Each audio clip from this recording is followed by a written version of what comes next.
അന്തകാരത്തോടല്ല, വാഴ്ചകളോടും അധികാരങ്ങളോടും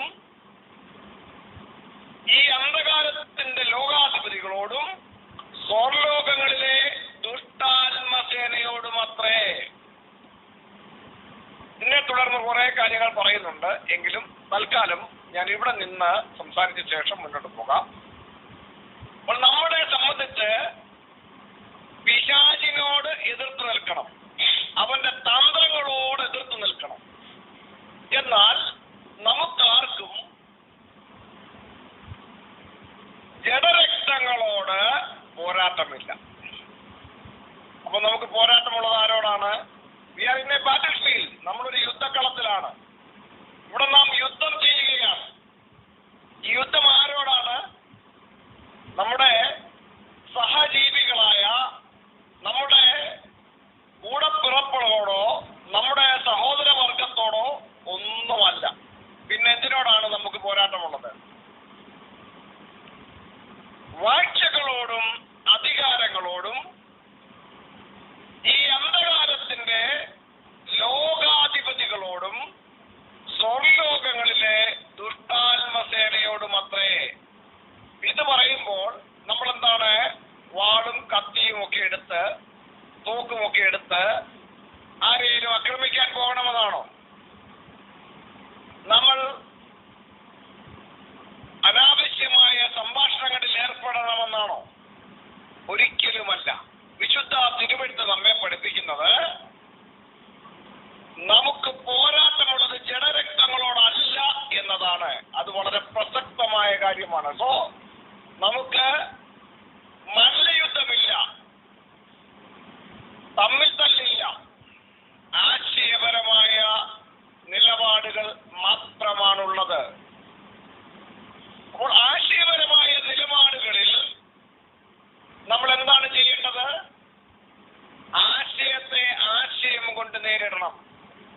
വ്യക്തിപരമായ പരാമർശങ്ങളിലേക്ക് പോകരുത്. നമ്മളൊക്കെയും പലപ്പോഴും പോസ്റ്റുകൾ ഇടുന്ന സമയത്ത്, നമ്മൾ എന്തെങ്കിലും നമ്മുടെ വിശ്വാസപരമായ കാര്യങ്ങൾ സംസാരിക്കുന്ന സമയത്ത് പല ആളുകളും വന്നിട്ട് വ്യക്തിപരമായ ആക്രമണം, വ്യക്തിപരമായി പ്രകോപനം ഉണ്ടാക്കാനും, വ്യക്തിപരമായി പരിഹസിക്കാനും, വ്യക്തിപരമായി നമ്മെ ഇകഴ്ത്തി സംസാരിക്കാനും ഒക്കെയാണ് ശ്രമിക്കുന്നത്. ആശയപരമായ ഒരു നേരിടൽ ഇവരുടെ ആരുടെയും ഭാഗത്തൊന്നും ഉണ്ടാകുന്നില്ല. അപ്പോൾ ഇങ്ങനെ ഉള്ള സാഹചര്യങ്ങൾ നാം മനസ്സിലാക്കിയിട്ട് നമുക്ക് പോരാട്ടമുള്ളത്, നമ്മുടെ യുദ്ധം ആരോടാണ്, എന്തിനോടാണ് എന്ന് വിശുദ്ധ തിരുവെഴുത്ത് പറയുന്ന ഈ വചനഭാഗങ്ങളെ ശ്രദ്ധയോടെ പഠിച്ചാൽ നമുക്ക് അവിടെയെല്ലാം വിജയമാണ്. ഞാന് താഴോട്ട് വായിക്കുമ്പോൾ നമ്മൾ വായിക്കുന്നത് എങ്ങനെയാണ്? അതുകൊണ്ട് ദുർദിവസത്തിൽ എതിർപ്പാനും സകലവും സമാപിച്ചിട്ട് ഉറച്ചു നിൽപ്പാനും കഴിയേണ്ടതിന് ദൈവത്തിന്റെ സർവായുധവർഗം അതെടുത്തുകൊള്ളണമെന്നാ പറഞ്ഞിരിക്കുന്നത്. ദൈവത്തിന്റെ സർവായുധവർഗം. എന്താണ് ഈ ദൈവത്തിന്റെ സർവായുധവർഗം? ചില ലിസ്റ്റ് താഴോട്ട് അപ്പോസ്തലനായ പൗലോസ് പറയുന്നുണ്ട്. ആദ്യത്തെ എന്താണ്? നിങ്ങളുടെ അരയ്ക്ക് സത്യം കിട്ടണം. അപ്പം നമ്മുടെ ബെൽറ്റ് എന്താണ്? സത്യമായിരിക്കണം. ഈ ഒരു പടയാളി, ഒരു സോൾജിയർ യുദ്ധത്തിന് പോകുമ്പോൾ അവന്റെ വേഷവിധാനങ്ങളെ നമ്മൾ ശ്രദ്ധിക്കണം. എല്ലാം ഇട്ട ശേഷം അരമുറുക്കും. ഇത് ബൈബിളിൽ പലയിടത്തും പറഞ്ഞിട്ടുണ്ട്. അരമുറുക്കി, അതായത് തയ്യാറെടുപ്പിനെ സൂചിപ്പിക്കുന്നതാണ് അരമുറുക്കുക എന്ന് പറയുന്നത്. യാത്ര പോകുമ്പോൾ ഇസ്രായേൽ ജനത്തോടും ഇസ്രായേലിൽ നിന്നും ഉള്ള അവരുടെ പുറപ്പാട് ആ സമയത്ത് പോലും അരമുറുക്കണം, വടി പിടിച്ച് എന്നൊക്കെയുള്ള സൂചനകൾ കൊടുത്തിട്ടുണ്ട് അവർക്ക്. അപ്പോൾ ഇവിടെ അരമുറുക്കണം നമ്മൾ. എന്തുകൊണ്ടാണ് അരമുറുക്കേണ്ടത്? അരയ്ക്ക് എന്ത് കെട്ടണം? സത്യം. നമ്മൾ യാതൊരു കാരണവശാലും നമ്മുടെ കൈ പഠിപ്പിക്കാൻ പോകണ്ട. ദൈവത്തിന്റെ തിരുവെഴുത്തിനോട് യാതൊരു വിധത്തിലും വ്യാജം കാണിക്കാൻ പോകേണ്ട കാര്യമില്ല. നമ്മൾ സത്യം മാത്രം സംസാരിക്കുക. നമ്മുടെ കർത്താവായ യേശുക്രിസ്തു യഹൂദന്മാരോട് സംസാരിക്കുമ്പോൾ യോഹന്നാന്റെ സുവിശേഷം 8-ാം അധ്യായത്തിന്റെ 32-ാം വാക്യത്തിൽ പറയുന്നത് ഇങ്ങനെയാണ്. യോഹന്നാന്റെ സുവിശേഷം 8-ാം അധ്യായം 32-ാം വാക്യം. അവിടെ പറയുന്നത്, നിങ്ങൾ സത്യം അറിയുകയും സത്യം നിങ്ങളെ സ്വതന്ത്രരാക്കുകയും ചെയ്യും. നിങ്ങൾ സത്യം അറിയുകയും സത്യം നിങ്ങളെ സ്വതന്ത്രരാക്കുകയും ചെയ്യും. നമുക്ക് വ്യാജം പറയേണ്ട ആവശ്യമില്ല. നമ്മൾ സത്യം സംസാരിക്കുക. വ്യാജം പറഞ്ഞാലുണ്ടാകുന്ന കുഴപ്പം എന്താണെന്ന് അറിയാമോ? നമ്മൾ വ്യാജം പറഞ്ഞ് ജനങ്ങളെ വഞ്ചിക്കാൻ ശ്രമിച്ചാൽ സംഭവിക്കുന്നത് എന്താണെന്ന് അറിയാമോ? എപ്പോഴെങ്കിലും അവർക്ക് നമ്മൾ പറഞ്ഞത് വ്യാജമാണ് എന്ന് തിരുവെഴുത്ത് പഠിച്ചു വരുമ്പോൾ മനസ്സിലാക്കിയാൽ അവർ നമുക്ക് എതിരായി മാറും.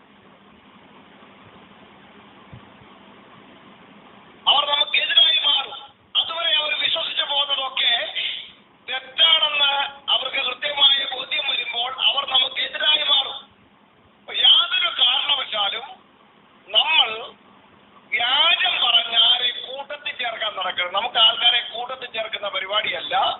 നമ്മൾ തിരുവെഴുത്തുകളെ പരിശോധിച്ച് അതിൽ നിലനിൽക്കുകയും അതിനോടൊപ്പം അനേകർക്ക് തിരുവെഴുത്തുകളിലെ സത്യങ്ങൾ ബോധ്യം വരുവാൻ തക്കവണ്ണം തിരുവെഴുത്തുകളിലേക്ക് വിരൽ ചൂണ്ടിക്കൊടുക്കുന്ന വെറും ചൂണ്ടുപലകകൾ മാത്രമായി നമ്മൾ നിൽക്കണം.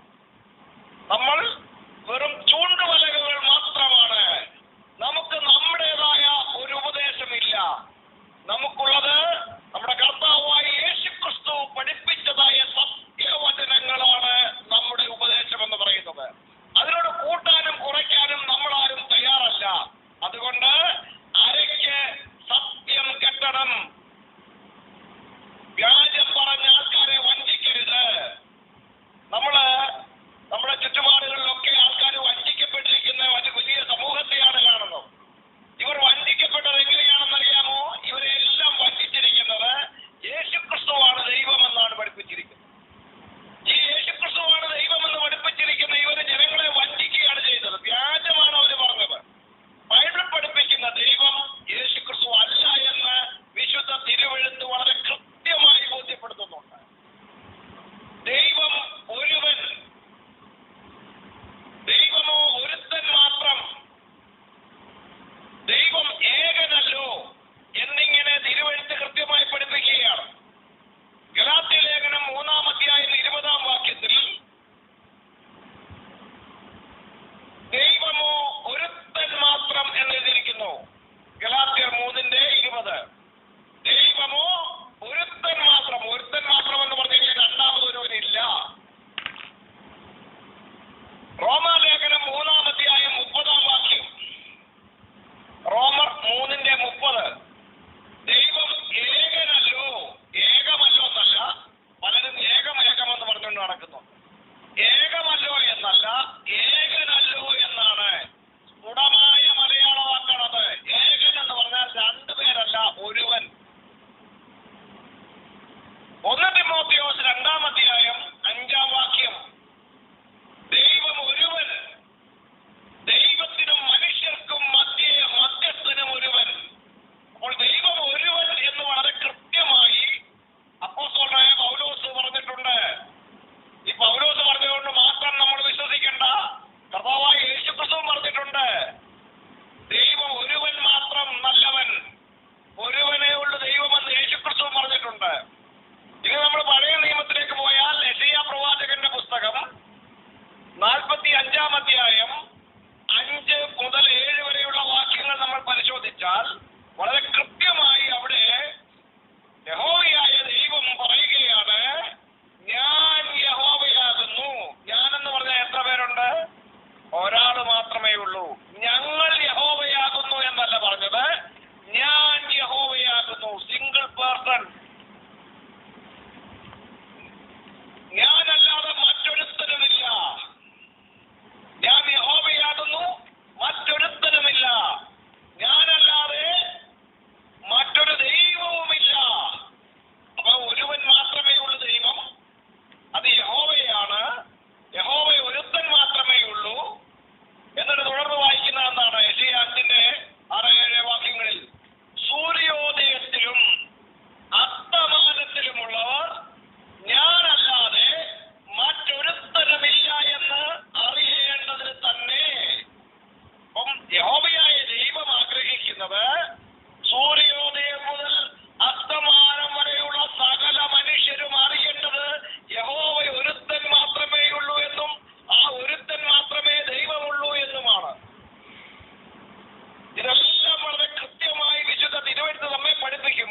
വേഗനല്ലോ. ഇങ്ങനെ തിരുവെഴുത്ത് വളരെ കൃത്യതയോട് നമ്മെ പഠിപ്പിക്കുമ്പോൾ നമ്മൾ വീണ്ടും വായിച്ച വചനഭാഗത്തേക്ക് പോവുകയാണ്. ഒരുത്തൻ മാത്രമേ ഉള്ളൂ ദൈവം, ദൈവം ഏകനല്ലോ, ദൈവം ഒരുവന് എന്നെല്ലാം പറഞ്ഞിട്ട് ആ ഒരുവനും മനുഷ്യർക്കും ഇടയിലുള്ള മധ്യസ്ഥനാണ് യേശുക്രിസ്തുവെന്ന് അപ്പോസ്തലനായ പൗലോസ് പറഞ്ഞിരിക്കുന്നു. 1 തിമോഥെയോസ് 2:5 നമ്മൾ മുമ്പേ വായിച്ച വാക്യം തന്നെയാണ്. 1 തിമോഥെയോസ് 2:5 പൗലോസ് വളരെ കൃത്യമായി പറഞ്ഞു, ആരും യേശുക്രിസ്തുവിനെ പിടിച്ച് ആ ഒരേ ഒരുവൻ മാത്രമായ ദൈവമാക്കുവാൻ യാതൊരു പഴുതും കൊടുക്കാതെ പൗലോസ് പറഞ്ഞു, ദൈവം ഒരുവൻ, ദൈവത്തിനും മനുഷ്യർക്കും മധ്യസ്ഥനും ഒരുവൻ, എല്ലാവർക്കും വേണ്ടി മറുവിലയായി തന്നെത്താൻ ഏൽപ്പിച്ചു കൊടുത്ത യേശുക്രിസ്തു എന്ന മനുഷ്യൻ. അപ്പോൾ യേശുക്രിസ്തു അല്ല പൗലോസ് പറഞ്ഞ ദൈവമെന്ന് വളരെ കൃത്യമാണ്. ഇനിയും നമ്മൾ പരിശോധിച്ചാൽ പൗലോസിന്റെ വാക്കുകൾ അത് പിന്നെയും കൃത്യമാണ്. റോമാലേഖനം 1-ാം അധ്യായം 9-10 വാക്യങ്ങൾ. റോമർ 1:9-10 വാക്യങ്ങൾ.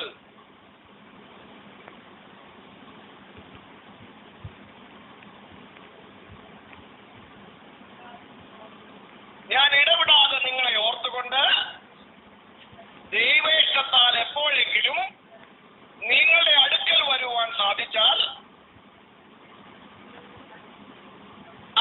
എങ്ങനെ എപ്പോഴെങ്കിലും നിങ്ങളുടെ അടുക്കൽ വരണമെന്ന് വരുവാൻ സാധിക്കേണ്ടതിന് ഞാൻ എപ്പോഴും ഇടപെടാതെ എന്റെ പ്രാർത്ഥനയിൽ യാചിക്കുന്നു എന്നതിന്. അപ്പം പൗലോസ് ആരോടാണ് പ്രാർത്ഥിക്കുന്നത്? ആ ആളിന്റെ പുത്രനെ കുറിച്ചുള്ള സുവിശേഷമാണ് പൗലോസ് ഘോഷിക്കുന്നത്. അവന്റെ പുത്രനെ കുറിച്ചുള്ള സുവിശേഷ ഘോഷണത്തിൽ ഞാൻ എന്റെ ആത്മാവിൽ ആരാധിക്കുന്ന ദൈവം സാക്ഷി. അപ്പോൾ പൗലോസ് ഏത് ദൈവത്തെയാണോ ആരാധിക്കുന്നത് ആ ദൈവത്തിന്റെ പുത്രനെ കുറിച്ചുള്ള സുവിശേഷമാണ് പൗലോസ് പ്രസംഗിച്ചുകൊണ്ടിരിക്കുന്നത്. പൗലോസ് ആരെ കുറിച്ചുള്ള സുവിശേഷമാണ് പ്രസംഗിച്ചുകൊണ്ടിരുന്നത്? യേശുക്രിസ്തുവിനെ കുറിച്ചുള്ള സുവിശേഷം, യേശുക്രിസ്തുവിലൂടെ ലഭ്യമാകുന്ന നിത്യജീവനെ കുറിച്ചുള്ള സുവിശേഷം, യേശുക്രിസ്തുവിലൂടെ ലഭ്യമാകുന്ന രക്ഷയെ കുറിച്ചുള്ള സുവിശേഷമാണ് പൗലോസ് പ്രസംഗിച്ചുകൊണ്ടിരുന്നത്. അപ്പോൾ പൗലോസ് ഏത് ദൈവത്തെയാണോ തന്റെ ആത്മാവിൽ ആരാധിക്കുന്നത് ആ ദൈവത്തിന്റെ പുത്രനെ കുറിച്ചുള്ള സുവിശേഷ ഘോഷണമാണ് പൗലോസ് ചെയ്യുന്നത്. അപ്പോൾ പൗലോസിന്റെ ദൈവത്തിന്റെ പുത്രനാണ് യേശുക്രിസ്തു എന്ന് വ്യക്തം. റോമർ 1:4-5 വാക്യം കൂടെ വായിച്ചോ. റോമർ 1:4-5 വാക്യങ്ങൾ. റോമർ 1:4-5 വാക്യം. നമ്മുടെ പിതാവായ ദൈവത്തിൽ നിന്നും കർത്താവായ യേശുക്രിസ്തുവിങ്കിൽ നിന്നും നിങ്ങൾക്ക് കൃപയും സമാധാനവും ഉണ്ടാകട്ടെ. ജഡസംബന്ധമായി ജഡം സംബന്ധിച്ച് ദാവീദിന്റെ സന്തതിയിൽ നിന്ന് ജനിക്കുകയും മരിച്ചിട്ട് ഉയർത്തെഴുന്നേൽക്കയാൽ വിശുദ്ധന്മാരുടെ ആത്മാവ് സംബന്ധിച്ച് ദൈവപുത്രൻ എന്ന് ശക്തിയോടെ നിർണയിക്കപ്പെടുകയും ചെയ്തിരിക്കുന്നവനാലല്ലോ. അപ്പോൾ റോമർ 1:4 വാക്യത്തിൽ വായിക്കുന്നത് എന്താണ്? നമ്മുടെ പിതാവായ ദൈവത്തിങ്കൽ നിന്നും കർത്താവായ യേശുക്രിസ്തുവിങ്കൽ നിന്നും. അപ്പൊ പൗലോസിന്റെ ദൈവം ആരാണ്? പിതാവാണ് പൗലോസിന്റെ ദൈവം. കർത്താവായ യേശുക്രിസ്തുവിങ്കൽ നിന്നും നിങ്ങൾക്ക് കൃപയും സമാധാനവും ഉണ്ടാകട്ടെ. ദൈവത്തെ വേറെയും കർത്താവായ യേശുക്രിസ്തുവിനെ വേറെ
15-ാം വാക്യം.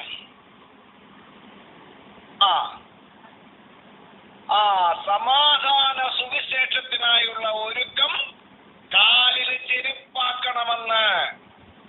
ഞാനിത് പറയുമ്പോൾ അപ്പോസ്തല പ്രവൃത്തികളുടെ പുസ്തകം 7-ാം അധ്യായത്തിന്റെ 24-ാം വാക്യം, 25-ാം വാക്യം, 33-ാം വാക്യം ഇതൊക്കെ കൂടെ നമുക്ക് ചേർത്തൊന്ന് പഠിക്കാം. മോശയെ കുറിച്ചാണ് അവിടെ പറഞ്ഞിരിക്കുന്നത്. സമാധാന സുവിശേഷത്തിനായുള്ള ഒരുക്കം കാലിന് ചെരുപ്പാക്കണം. വിശുദ്ധ തിരുവെഴുത്ത് പറയുന്നുണ്ട്, നന്മ സുവിശേഷിക്കുന്നവരുടെ കാൽ എത്ര മനോഹരം. അപ്പോൾ ഇവിടെ അപ്പോസ്തല പ്രവൃത്തി 7-ാം അധ്യായത്തിന്റെ 24-ാം വാക്യത്തില് മോശയ്ക്ക് സംഭവിച്ച ഒരു കാര്യമാണ്. എന്താണെന്ന് അറിയാമോ? മോശ മിസ്രയീമിൽ വളർന്ന് രാജാവിന്റെ മകളുടെ ഫറവോയുടെ മകളുടെ മകനായി അവിടെ വളർന്ന് ഒക്കെ ഇങ്ങനെ വന്ന് അവിടുത്തെ ജ്ഞാനവും എല്ലാം പ്രാപിച്ച് മിടുക്കനായി ഇങ്ങനെ ഇരിക്കുമ്പോഴാണ് രണ്ട് എബ്രായര് തമ്മിൽ, ഇവിടൊക്കെ എത്ര വളർന്നെന്ന് പറഞ്ഞാലും മിസ്രയീമിൽ എത്ര വളർന്നെന്ന് പറഞ്ഞാലും മോശയുടെ ഉള്ളിൽ താൻ എബ്രായനാണെന്നുള്ള കൃത്യമായ ബോധ്യമുണ്ടായിരുന്നു. അവിടെ രണ്ട് എബ്രായർ തമ്മിൽ അവിടെ ഒരു മിസ്രയീമിനും ഒരു എബ്രായനും തമ്മിൽ കലഹിക്കുന്നത്, തല്ലുകൂടുന്നത് കണ്ടിട്ട് മോശ എന്ത് ചെയ്തെന്നറിയാമോ? മോശ ചെന്നിട്ട് മിസ്രയീമിനെ അടിച്ചു കൊന്ന് മണലിൽ കുഴിച്ചിട്ടിട്ട് എബ്രായനെ രക്ഷിച്ചു. അതിലൂടെ മോശ എന്താണ് ലക്ഷ്യമാക്കിയതെന്ന് അറിയാമോ? 24, 25-ാം വാക്യം വായിച്ച്. ദൈവം താൻ മുഖാന്തരം, മോശ മുഖാന്തരം ഈ എബ്രായർക്ക് രക്ഷ നൽകുമെന്ന് എബ്രായരായ തന്റെ സഹോദരന്മാർ ഗ്രഹിക്കുമെന്ന് മോശ നിരൂപിച്ചു. അപ്പൊ മോശയുടെ അന്നത്തെ നിരൂപണം എന്തായിരുന്നു? മിസ്രയീമിലെ സകല ജ്ഞാനവും കിട്ടി അവൻ നല്ല കഴിവും ആരോഗ്യമുള്ളവനായിരുന്ന മോശ വിചാരിച്ച് തന്റെ ഭുജബലത്താൽ ദൈവത്തിന് വേണ്ടി എന്തോ ചെയ്യാം, തന്റെ സഹോദര വർഗത്തെ വിടുവിക്കാം എന്നൊക്കെ, എബ്രായരെ വിടുവിക്കാം എന്നൊക്കെയുള്ള ഒരു ധാരണയും എബ്രായർ തന്റെ കൂടെ നിൽക്കും എന്നൊക്കെയുള്ള ധാരണയുമായിരുന്നു ഉണ്ടായിരുന്നത്. മോശയുടെ ഭുജബലത്തിന് മുമ്പിൽ എബ്രായർ മോശയുടെ പിന്നിൽ അണിനിരക്കുമെന്നുള്ള ഒരു ധാരണ മോശയുടെ ഉള്ളിൽ കടന്നു കയറി. അങ്ങനെ മിസ്രയീമിനെ അടിച്ചു കൊന്ന് എബ്രായനെ വിടുവിച്ചതിലൂടെ ജീവൻ പോയിട്ട് മറ്റുള്ള എബ്രായരോട് പറയും, നമ്മുടെ രക്ഷകനായിട്ട് നമ്മുടെ മോശ ഉണ്ട് കേട്ടോ, അവനെ നേതാവാക്കിക്കൊണ്ട് നമുക്ക് അവന്റെ പുറകിൽ നിൽക്കാമെന്ന് പറഞ്ഞ് ആൾക്കാരെയൊക്കെ തനിക്ക് പിന്നിൽ അണിനിരത്തുമുള്ള ഒരു ധാരണ ഒരു പക്ഷെ മോശയ്ക്കുണ്ടായിക്കാം. ആ നിരൂപണം ഉണ്ടായി. എന്നാൽ അടുത്തൊരു ദിവസം രണ്ട് എബ്രായർ തമ്മിൽ തല്ലുകൂടുന്ന കണ്ടപ്പം മോശ അവരുടെ നമ്മുടെ സഹോദരന്മാരല്ലേ, നിങ്ങൾ ഇങ്ങനെ ചെയ്യാമോ എന്നൊക്കെ ചോദിച്ച് അവരുടെ ചെന്നു. അപ്പം മറ്റവൻ പറഞ്ഞു, നീ ആ മിസ്രയീമിനെ അടിച്ചു കൊന്ന് മണലിൽ പൂഴ്ച പോലെ എന്നെ കൊല്ലുമെന്ന് ആണോ നീ പറയുന്നതെന്ന് ചോദിച്ചു. അപ്പം ഈ സഹോദര വർഗം മോശ ഉദ്ദേശിച്ച വിധത്തിലല്ല കാര്യങ്ങളെ എടുത്തതെന്ന് മോശയ്ക്ക് മനസ്സിലായി. അവിടെ നിന്ന് ഓടിപ്പോയി മരുഭൂമിയിലായിരുന്ന മോശയോട് 40 ആണ്ടുകൾക്ക് ശേഷമാണ് യഹോവയായ ദൈവം അനുവദിപ്പെട്ടത്. അതിന്റെ 33-ാം വാക്യം വായിക്കേ.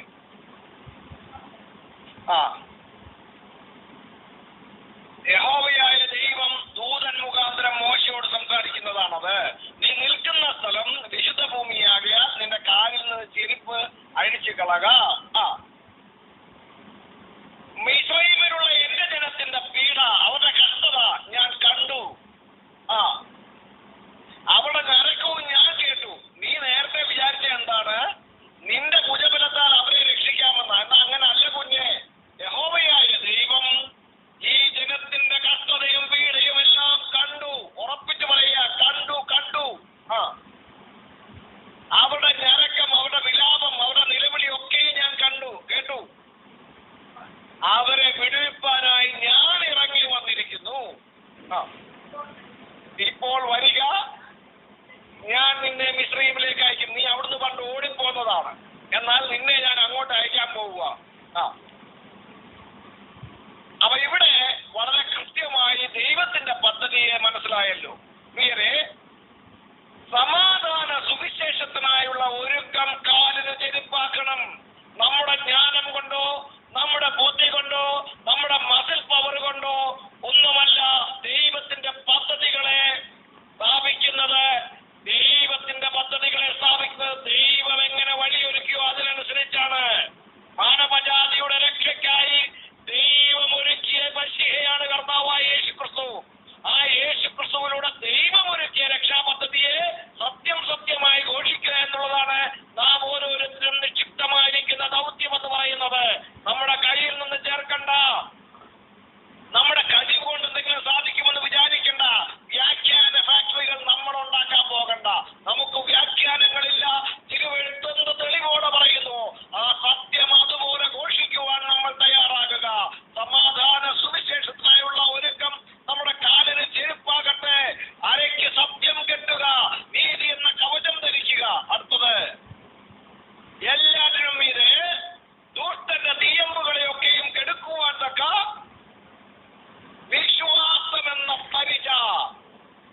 അത് വേണം കയ്യിൽ കേട്ടോ.